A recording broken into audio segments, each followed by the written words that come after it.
Entre as perguntas que a gente mais se faz por aqui está: é possível se preparar para a morte? Depois de trazer ponto de vista cerimonial e espiritual, é a vez da medicina paliativa.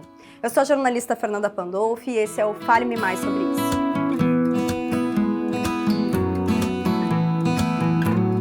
Depois de passar por um câncer em 2016, a médica pediatra Juliana Rizieri fez a formação em cuidados paliativos. E é ela que vai falar mais sobre isso.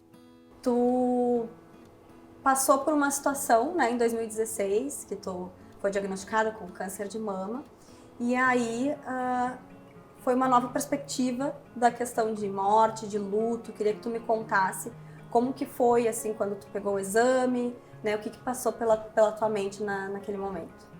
A sensação é a que todo mundo fala, assim, que abre um buraco e a gente cai nesse buraco. E foi engraçado porque eu tive algumas reações estranhas, assim, tipo, pensar, meu Deus, a minha vida vai parar por um ano. Como se isso fosse ruim, a vida da gente parar por um ano. E a outra reação, que eu acho que muita gente que passa pelo que eu passei pensa também sobre isso, é o que eu fiz na minha vida até agora.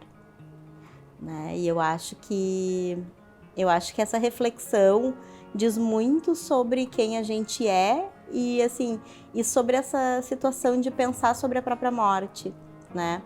Porque eu não tive medo de morrer, mas eu tive uma sensação de fracasso por pensar que eu não fiz da minha vida exatamente o que eu gostaria de ter feito ou que eu poderia ter feito mais da minha vida, né? E eu acho que isso é uma conta que a gente vai ter que acertar em algum momento.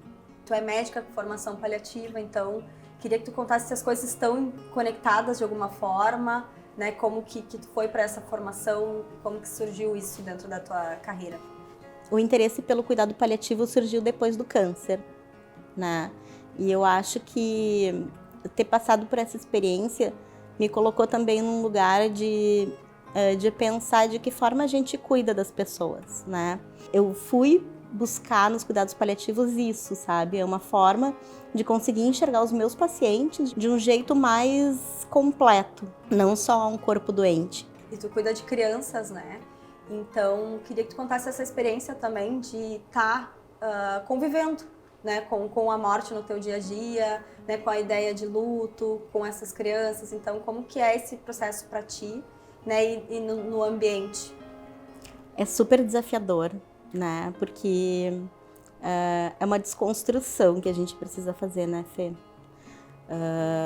Tem sempre uma ideia de que a morte de uma criança é uma morte prematura, é uma morte que não deveria estar acontecendo, que é uma inversão de papéis, que é injusto, que a criança tem a vida inteira pela frente e essa vida está sendo abreviada, né?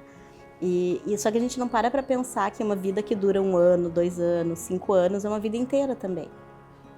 Ela tem o começo e ela tem o fim. E se a gente não enxerga que essa vida, mesmo que ela seja mais curta, ela também é uma vida inteira, a gente desvaloriza de uma certa forma, a gente tira o valor dessa vida por ela ter durado tão pouco. E tu acaba também atendendo, como tu trouxe, assim, me corrija se eu estiver errada, mas tu acaba atendendo ao paciente e à família também, né, nesse sentido. É um diálogo ali, uma conversa ampla. Sempre, né, assim, principalmente em pediatria, a gente não trabalha só com a criança nunca, porque, assim, a unidade de tratamento que a gente chama é a família. Se eu pudesse deixar uma mensagem para as pessoas que estão nos assistindo agora, né, que a gente está convidando a falar mais sobre isso, a se aproximar mais desse tema, tu que já passou por uma experiência e trabalha com isso, o que tu deixaria? Falem sobre isso, falem sobre o fim da sua vida, falem sobre o que é importante, porque falar sobre o fim da vida não é falar sobre morrer, é falar sobre viver, é falar sobre o que é importante na vida. Perfeito. Muito obrigada, Ju, pelo teu tempo, pela tua experiência, pelas tuas palavras, por compartilhar aqui com a gente. É muito importante e colabora um monte com o nosso projeto. Então, muito obrigada pela tua participação. Obrigada pelo convite. Ficou com alguma ideia, sugestão, pensamento a partir do tema que a gente debateu hoje? Passa nas redes sociais do Grupo Cortel e fale-me mais sobre isso.